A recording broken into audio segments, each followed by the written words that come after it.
Thank you for joining us for another power-packed message from Dr. Myles Munroe, provided by Munroe Global Incorporated and MunroeGlobal.com. We transform followers into leaders and leaders into agents of change. We hope that this message is a blessing to you as you advance your life and discover your purpose. Now, let's go into the message. I could probably guarantee, without fear of contradiction, that most of you in this room were not formally mentored. Most of you are leaders by mistake. You didn't have someone who literally said to you, look, I'm going to help you. I'm going to train you. I'm going to be an example to you. I'm going to intentionally develop you. For the most part, none of us have those kinds of experience. Because we follow the bad examples. It's incredible how many leaders achieve leadership because they won a battle. Not because somebody handed them a baton. Sometimes we rejoice in our leadership position because we consider it a victory over other people. I won the election. I won the synod race. I won the bishopric title. It's as if we achieved something over people. This is not leadership. This is conquering human souls. Leadership is supposed to be the passage of power from one person to another. The second reason why we don't reproduce leaders is because we lack good models and mentors. I hope that as you leave this summit, that you will walk away with a commitment to begin to be a good example of a mentor. I am here hopefully to be an example to you. Some of you have been coming to this conference for over 20 years. I hope somewhere along the line that I hopefully was a model to you by my life and by my desire to see you grow. And I hope that causes you to want to go and do the same. We need models. I remember the story of Jesus when he sent his disciples to prepare a meal in another town. And he said, I will come later. I am convinced he intentionally set that up. Keep in mind now, he had them in a school. He was their master teacher. That's what the word Rabboni means. It's not a religious word. It's an educational word. It means master trainer. Rabboni. He was training these 12 men to stop thinking small, stop thinking about themselves. He wanted them to be prepared for world leadership, global influence. He wanted to break them out of their little cultures, their religious straitjackets. He wanted to make them true leaders. And he set up this situation for them to learn a lesson. He sent them by themselves to go and do something. And when they got there, the culture of those days were that when you arrive at a house, you were normally full of dust because the streets were unpaved, and your sandals would be filled with dirt, and your feet would be dusty.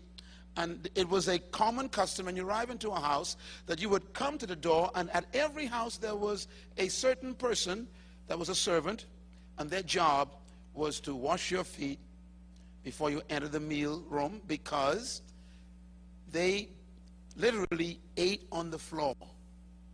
They would lie down and eat. So your feet could be near people's faces. So that was a normal custom. Even today, they still do that kind of practice in the Middle East. They sit on pillows or lay on the floor and eat. And this was the situation. And when they arrived there at the house, there was no servant. And so 12 adult men stood outside that little house, waiting for someone to initiate leadership. These were experienced men. These were businessmen.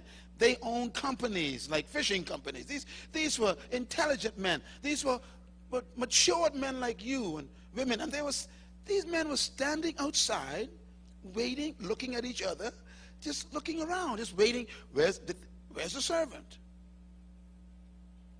And by the way, let me just say this. True leaders always initiate. A true leader never sits and waits for action. They initiate. And there they were, waiting. And they stayed there, we don't know, maybe for a couple of hours. And then Jesus, he finally arrives. He had it all set up. And he saw them and he says, what's wrong? Why are you out here? And they said, we came here to prepare the meal, and no one was here to wash our feet. They had no models of leadership. They had never seen a leader at work. Now keep in mind, he is their master teacher. So they should be washing his feet. What does he do? He's becoming a model. He said, one moment please. And he goes to the little shed. He picks up a basin with the servant's name on it. He picks up a towel that was hanging on a nail. He walks over to a well a few feet away, throws a bucket down, and these 12 men are watching this movement. They are in school. They're watching a master at work, a true leader. He throws the bucket in the hole, pulls up the water, pours it in the basin, and he staggers back toward them with this water splashing on him, and he puts it down on the dirt floor, and he sits on this wooden stool, had the servant's name on it. And he said, okay, first. And they were embarrassed. He said, come, line up, let's go. We got to eat. We got no time to waste. And one by one, they realized this is leadership. They had no models. How can I prove it? After they got in the house, of course, Peter was the great, talker. He was the last one on the line. And he was so devastated by that time. He told Jesus, please don't wash my feet. And Christ says, look, if I don't wash your feet, you ain't eating with us.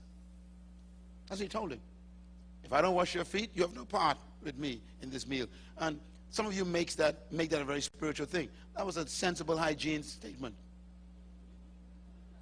If you don't wash your feet, you ain't bringing your dirty feet in this place to eat with us. And so we developed this foot washing tradition from that. But it wasn't a tradition. It was a sensible cultural statement. He washed Peter's feet. They sit down, they eat. I am sure that was a quiet meal for hours because everybody was embarrassed. And then eventually he knew that the lesson was learned. And so he said, did you realize what I did to you all outside? And that question has to do with what? Mentoring. See, the mentor will do things, hope you learn, and then ask you, did you learn? Did you see what I did? Did you see how I handled that situation? In other words, you are supposed to learn from the experience if you are a mentee. Did you understand what I did to you, he says. He says, I am your master and I wash your feet. He says, therefore, from now on, you should wash each other's feet. He was not establishing a church ritual. He was saying the lesson is whenever there is a need, don't wait for someone else to fill it. If you are present and you are capable, you do it. Leadership needs to be modeled. He could have sat there and fussed at them and attacked them and tell them how disappointed he was and these are grown men and why. He didn't say a word. He just picked up a basin. Everybody said mortal. Sometimes it's more important for you to do as a leader than to say as a leader. I would prefer you talk about what I did than what I said. Why don't we produce leaders? Number 3, we lack formal training. That's true. If no one formally trained you by mentoring you, there is a tendency for you not to do it yourself. Matter of fact, I think, notice I said in number 2, we lack what kind of models? Good models. Why? Because you can actually have a model of leadership that's bad. Like deacons fighting over a position in the church. That's a bad model. Or a bishop killing the other bishop so he could be bishop. And I'm talking about killing by assassination with your mouth, gossip, passing along innuendos and lies so you could win the election. And that's a model. People watch that. And they say, well, you know, next year I got to come up with a strategy of verbal assassination and make sure I win mine. So we get bad examples. His statement was, did you learn what I did? Did you see it? Am I a good model? I am training you formally what to do to produce leaders. So we are suffering from a lack of training ourselves. And that's why the International Leadership Association here is dedicated to formal training. This kind of experience for you, you never got this in college. You never got this kind of training in your Bible school or your seminary or your university, because they don't train formally in leadership. They give you all kind of information and hope you go there and make it. But we cannot leave leadership to chance. Fourth reason why we don't train leaders is because we lack the confidence to delegate. You know, most of us are afraid to share power. Leadership is about the sharing of power. In other words, a true leader doesn't pursue power, they empower. The goal of leadership is to share power, not protect power. The only way you can share power is if you are confident in yourself. No one could steal you. So give yourself away. Also, remember that any power you receive, you received. If you received something, it wasn't yours. You were not born with authority. You are always given authority. If you take authority, usurp authority, you are illegal. A true leader emerges. They don't conquer.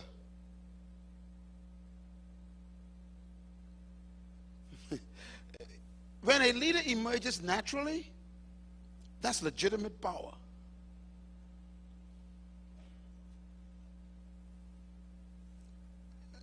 True leaders don't decide to be leaders. They are victims of destiny. True leaders, therefore, never want to fight for power. I remember Moses when he was attacked by his own sister. She wanted power. You remember her story. She woke up one morning and she said, you know something, I had enough of this. I used to clean this guy's bottom. I brought him up. I fed him milk. I watched him in the night. I'm the one who was watching in the river when he was in the basket. I'm the woman who protected him. I'm the one who volunteered myself and my mother to work to bring him up as nurses. I brought this young man up. How dare he think he can tell me what to do? And then she made this statement. He thinks God only speaks to him. God can speak to me too. She was pursuing power. And of course, we know there was a response from God. God warned her. He said, if you ever say this again, I will kill you. Can I suggest something to you? You can never compete with legitimate leadership. Why? Because true leadership really don't even want power. Moses actually said to her, I didn't ask for this job. I didn't want this. What an attitude. Moses was a true leader. Do you remember Moses said when those 70 members of his team were acting like him and Joshua became very jealous for Moses? Moses' response was, I wish everybody was like me. What an attitude. He was happy to share power. I hope you go back home and repent. Repent means to change your thinking. Stop falling in love with your chair. Take the seat belt off your chair in the office. No more seat belts. You don't want this to be a permanent place where you strap yourself in. You want to sit there loosely. You should spend most of your time in your position planning to vacate it. I'm literally doing that all my life. I'm always wanting to get out of this place. Because the greatest trap is the chair you're sitting in. We must have the confidence to share power, to delegate. That's why we don't reproduce leaders, because we want to hog the power so that we protect our insecurity. The fifth reason why we don't reproduce leaders is because we lack the power of letting go. You know, when your self-worth is tied to your title and your self-esteem is tied to your position, then you are a victim. You will want to protect that position. You will never want to leave it, because you realize that who you are as value is tied to what you do as activity, and therefore you don't ever want to let go. This is why people will fight and kill to stay in a position, because their self-worth is tied to that position. You have psychological problems. You are demented. This is serious. You can't let go.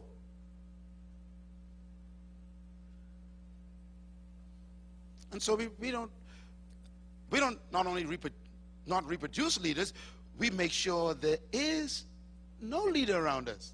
We don't want any competition. We kill our mentees. When you look at the third world countries, and this is why we focus on them so much, the third world leaders have never been trained. Colonialism made sure that they never trained the slaves. So when the vacuum appeared, when the colonial powers left, we had a lot of slaves who were wearing crowns. Now, woe to the land when a slave becomes king. Because an insecure person who never was trained to use power properly will use it on his own family. If you study all the third world nations, the struggles they are always going through coups. And sometimes it's not even with bullets. They got sophisticated strategies now to kill off their so-called oppositions. They actually used to kill people. I'm talking about cousins and uncles and brothers. You know, here's a brother who becomes the president, and his other brother, the people like him better. He'll kill his brother because he tied his worth to the position and the title. So mentoring is the farthest thing in his mind. He can't let go. Do you know, write this word down, one of the greatest weakness of leadership is entitlement, a sense of entitlement. This position belongs to me. I've been here for 40 years. How dare you come to take my position? I've been the director of this department for 40 years, 30 years. I've been the prayer warrior leader for 40 years. I've been the deacon. I've been in charge. I've been the usher for 40 years. You are sick. You can't let go. We believe we are entitled to something. Let me say a word to you religious people here. I used to be religious, so I could talk to you. There is so much leadership power plays in the church that I know that God himself disowns most of what we do.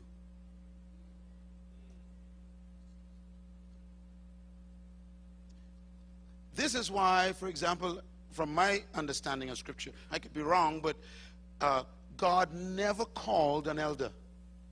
Elders are never called. There's no such thing as the position, how can I say it? Elder is not in the list. You got pastor, prophets, evangelists, teachers, apostle, okay? Elder. Now, why is there no elder and deacon in that list? Because these are always delegated powers. Which means they lend you power. It never belongs to you. They can take it back whenever they want. In other words, whoever you appoint, you can disappoint. So when you appoint someone in a religious environment and say, okay, you are now a deacon, you are now an elder, they think that's a calling. You weren't called to that. That was delegated power.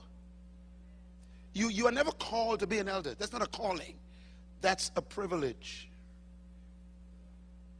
So don't feel like you are entitled to that. I just belong. You're not an elder because God called you. You're an elder because the pastor chose you. He can unchoose you.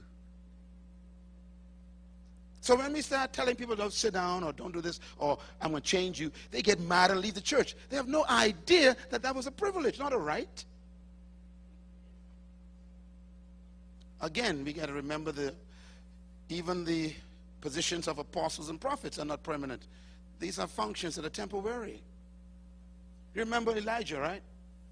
He tried to tell God, hey, I'm the best you got. God said, I'll fire you today. I got 70 people in line to take your 7,000 to take your place. What are you talking about? You're not my favorite.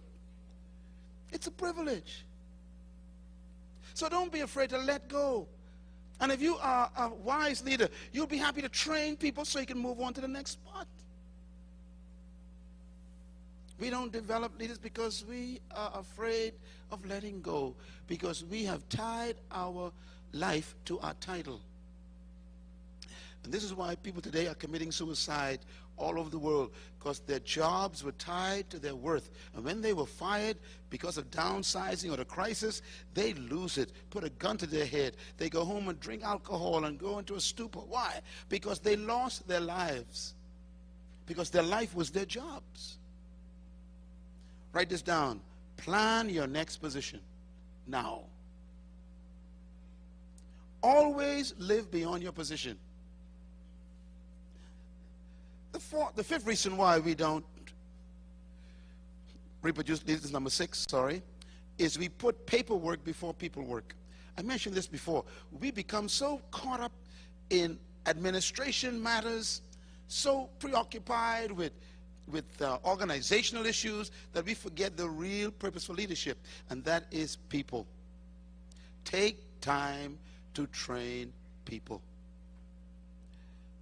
You know, I walk around my entire organization very often. I go into every department. I touch everybody all the time. They'll tell you. Why? The ivory tower lifestyle is demonic. Training is when you get down and you touch, you talk. How's your family? How you doing? What's your challenge right now? I walk around the organization and I see things that need to be done that no one sees, you know. Oh, that needs changing. Oh, why is this like this? How long has it been like that? What? Let's fix that.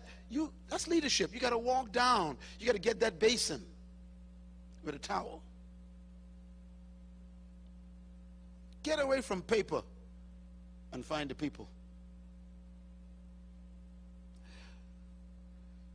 Most of the leaders that I have encountered, they hide in their office from the people. Leadership is about serving people, not typing. If you leave us an excellent memo but didn't leave us a good person, you are a failure. Go back and make some changes. Restructure your priorities from this day forward. Let 2010 be the year that you become a people developer. Be a true leader. The seventh reason why we do not reproduce leaders is because of the absence of affirmation in our own lives. You know, sometimes we find it hard to affirm people because we were never affirmed. We need to feel confident enough to be able to say to people, that's a great job. I want you to do this again for me. Matter of fact, why don't you take this entire project and run with it? Because you are very good at what you do. I am so proud of you. How many times have you said that to the people you work with? I'm talking about walk through the whole company and just affirm people. No, we don't want to affirm anybody. We want them to be afraid of us. We threaten them with our presence. You don't say good things to your staff. Why? Oh, because they may take your job. They may actually think that you are soft. What are you talking about? Only confident people affirm others. I challenge you to be leaders who produce leaders. Affirm people. Let go. You know, I could have decided to be the pastor of the church that we started and be a pastor still. I was so quick to get rid of that. I have no need for power. Power is a tool that you use to improve other people. Power is a tool to empower others. Let them run the whole thing. They can do a better job than you anyhow, so let them take it. Why don't we produce good leaders? Because we have no room for mavericks. We don't want anyone who could compete with us or outshine us. The goal of leadership is to get people to outshine you, so that when they do, you take the credit.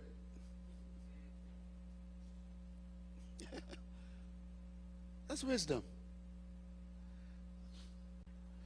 When I think of my mentor, Jesus Christ, wow. The Bible says when the disciples came back and told him that they cast out demons and they healed the sick and they raised the dead, it says in that moment, Jesus rejoiced. Means to return. Joyce means to jump.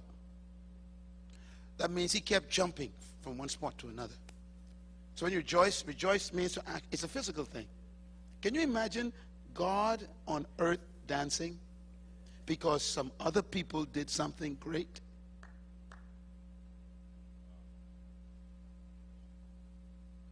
Do you rejoice when the folks around you look good? Don't be afraid of mavericks. Mavericks are folks who will question your systems. Why? Because they ain't working anymore. They'll give you ideas to break up your old traditions. And you, of course, are protected by those positions, and your traditions protect your position. So if your traditions protect your position, you don't want anybody to touch the traditions. And Margaret comes and changes the traditions, and you don't want to lose your position, so you kill the maverick. So you not allow the maverick to develop. You don't produce leaders. This is number one. Number 10, we don't reproduce leaders because we have a dictatorship spirit in decision making. We like to tell people what to do.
debate, consensus, ideas. We don't allow people to solve problems by themselves.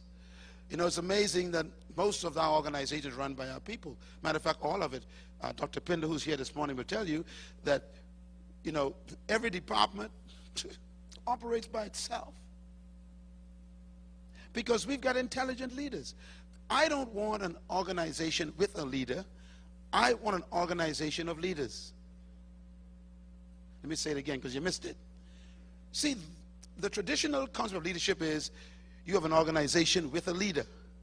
That's not God's concept. God's concept is I want an organization of leaders.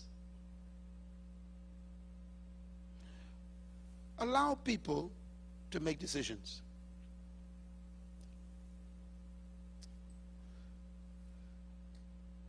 So here's some principles then of mentoring people. Number one, be honest with correction and praise. These are practical. Please write these down. I'm telling you that this stuff will work as soon as you get back. First, be honest and correct with correction and praise. If someone needs correction, tell them. That's part of the training. If they did something well, praise them. That's also part of the training. Number two, give them recognition and praise. Tell people how well they're doing. Affirm them.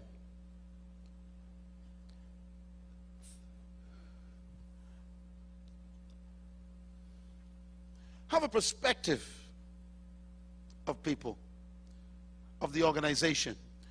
Have vision of the needs of the future. In other words, look at what you need in the organization and start preparing people to fill those positions. Train people for positions that are either coming or emerging. Next, manage things and develop people. Sometimes we try to manage people. You cannot manage a human. The human is too complicated. They are an organism. You can't manage an organism. Most of the time you think you're controlling people. If you knew what they were thinking, you would die. You can't manage a human. They have a will. Even God can't manage a human. He paid the price for their salvation and still can't save them. He said, whosoever will. In other words, even though I prepared everything, you still can refuse me. I can't manage even your salvation. But you can manage a copier. You can manage a printer. You can manage a computer. But you can't manage people. So settle it now. I am an equipment manager and a people developer.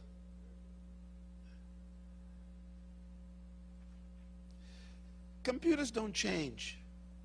People do.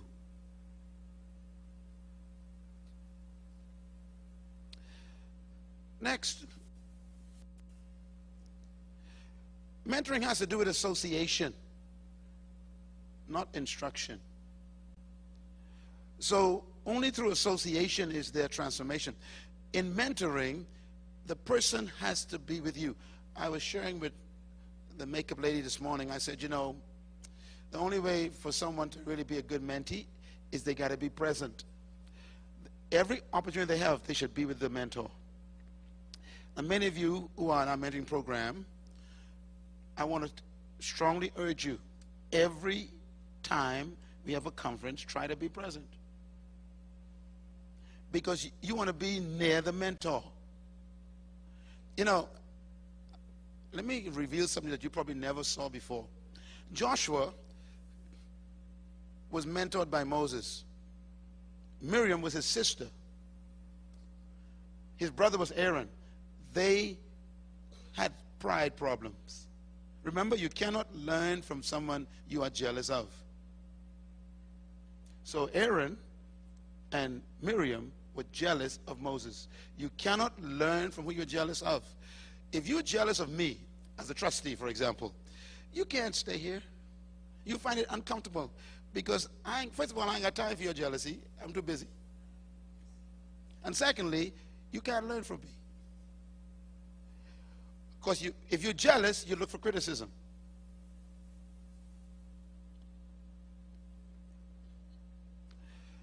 Aaron couldn't handle Moses. He started another organization in 40 days. Remember that?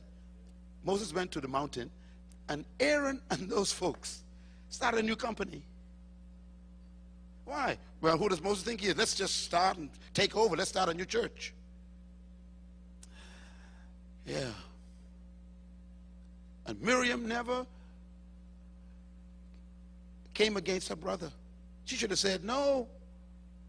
She never said a word. Why? Remember, she was hungry for power too. She was silent. And people died in that situation. Many died. Your lack of respect for leadership could kill other people. But Joshua intrigues me. I was shocked when I found that Joshua stayed with Moses all the time. He didn't talk much. Matter of fact, you hardly ever hear anything said by Joshua in the whole books. He's quiet, but he's always present. Matter of fact, the scriptures would say, and Moses went to the tent of meeting, and Joshua was with him. He never said what he said, anything. He was always just with him, just with him. Why? He's being mentored. And then here's the part that got me. This is wonderful. It says, Joshua went with Moses to the tent of meeting. The tent of meeting was what? A special tent that Moses had set up where he met with God. It was the tent where God literally appeared to Moses, an intimate conversation.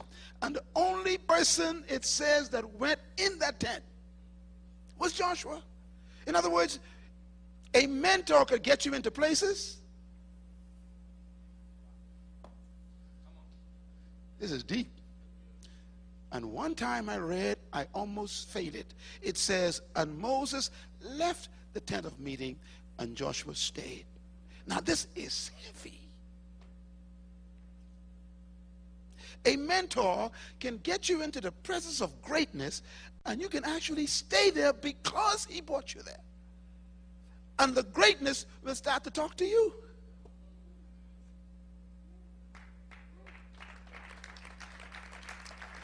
No one knows what God said to Joshua during those moments. Maybe that's why he was so prepared. We don't, at least, Joshua experienced God in a way that no other person experienced God because he was with a mentor. A mentor can open doors for you that no one else can open, and they can open them without pressure. You even ain't got to hand out cards and ask someone for an opportunity to minister. You just kind of be with a mentor. I always tell our friends here, if we allow you to minister here, we opening your life. My life is building this platform. Most of you here because of me. You learn me, you know me, and you hear. And then I give you my friends. And then you invite my friends. That's a door. I was talking to Keith. I was watching Keith. Hi, Keith. Keith never been here in that steel pan. I had 7 people come to me yesterday. I want him for my conference. I want him for my church. Okay, what have I done? Hey, I gave him my platform. You don't keep power, you share it.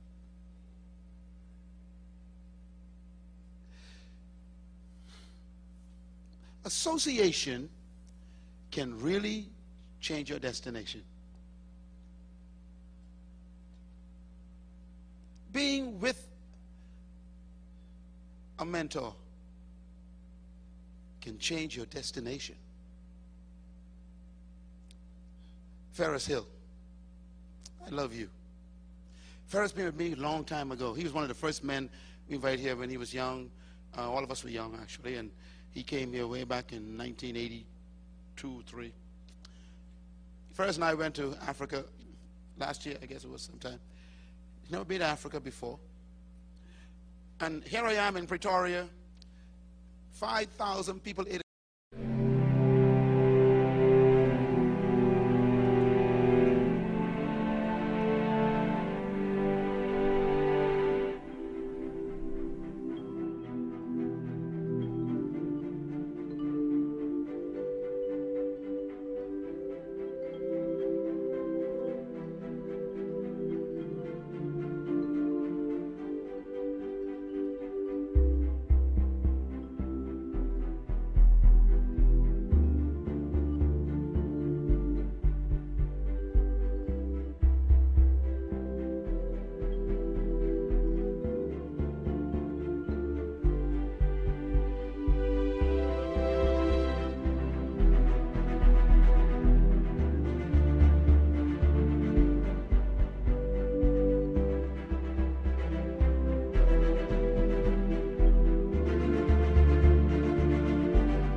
morning, packed the place to see me, to hear what I have to say. White South Africans, black South Africans, Indian South Africans, together. They never used to be together. They came to hear me speak. It was my stage. I said, Pharaoh, here's the mic.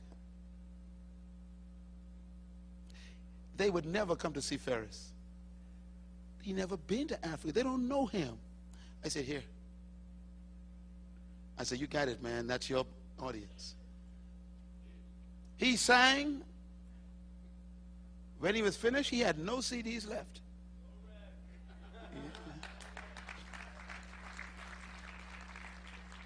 And then they started inviting him by themselves. You know, Brother Keith told me yesterday, he says, my CDs are gone. Listen, when you associate, you can transform your life. You produce leaders by allowing them to come in your space. Write that down, please. All of us got our space. We like to protect our space. Let people into your space. That's how you train people. Allow them to enjoy the glow of your light. Let people feel the power. Let them taste it. Like the Mount of Transfiguration, let those special ones feel the glow. Let them see power. And then tell them, when you go down, don't tell nobody. That was only for you. I want you to get used to power.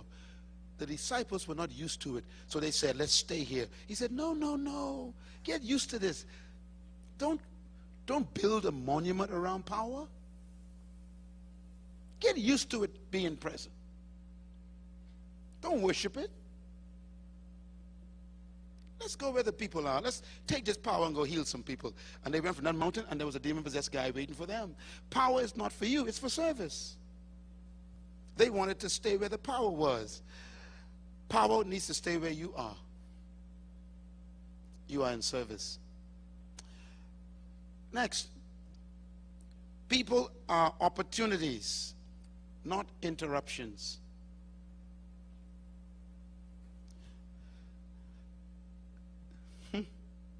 A leader will never consider people interruptions. I hear this very often. You know, I travel in all kinds of circles, and some of the circles I travel in, you know, some of my colleagues always got entourages and security people around them and 10 people following them with, you know, microphones in the air and all this stuff. And I show up with my wife. And they say, where are your security guard? I said, my wife is my security.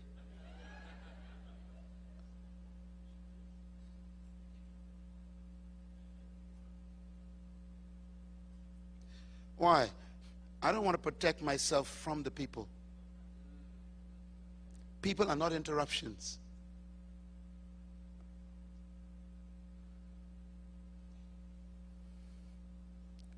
Someone gave me a check yesterday. I got about 7 checks in the last 24 hours from people here. It's private gifts. And one of them said to me, he said, you know, I was in a very bad moment one time, having a depressing time. You came to my city, and I looked at you on the stage. I was in this big crowd. I looked at you, and I said, I wish I could get close to him. And this person said yesterday, said, you know, I was amazed that you came to our church with nobody, just you and your wife. And I was thinking, I'll never get close to this guy. And all you had was your wife. So I decided, I'm going to go through the crowd. I just need you to touch me, pray for me. And this person came, so they came to the crowd, and they stood a few distance, and they asked me, they said, the person said, I said, can I shake your hand? And he said, I smiled and says, come on. And I hugged him. He said, and every pain and fear he had left. Came back and gave me a check yesterday, years later. Just came here. He's here probably somewhere. big check. I wonder how many checks you are avoiding.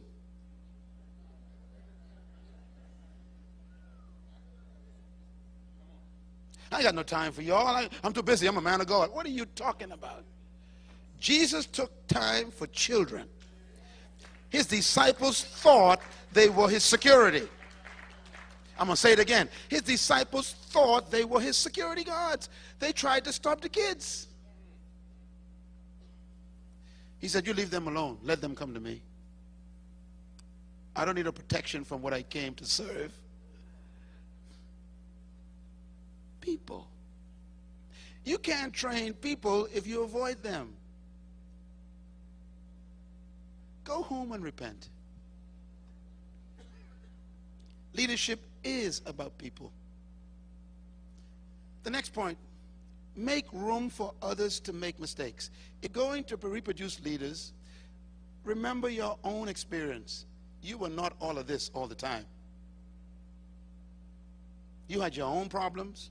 Someone was tolerating you for a long time. So you be tolerant, you be patient, you allow people to make some mistakes and make some errors. You know, the greatest thing you can do for a person is to make their mistake easy to correct.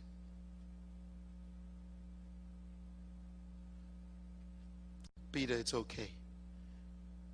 Oh, and tell everyone to meet me and Peter. Isn't that beautiful? And Peter, bring him, tell him it's okay. He can come back to the meeting as well. I know what he did, but it's okay. Not only that, he's in charge. Wow. Great leaders have a big amount of patience. Their account of patience is endless. And they're quiet most of the time. You know, they know what's going on, but they don't talk much. They just, okay, you know, you'll grow through this. You'll get over this. They're patient. My time is gone. It's 9 o'clock. I want to thank you for allowing me to share some thoughts about why we don't mentor. Don't be afraid of people. Don't protect your position. Don't defend your position. Share it. Don't pursue power. Distribute it. I believe one of the greatest words I ever heard from Jesus Christ, the leader of all times, was these words. When he left, he said these words: all authority has been given unto me. How many? All. The next word is more important. Therefore. Now this is amazing. Everybody say therefore. In other words, I got all this power, and here is what it is there for.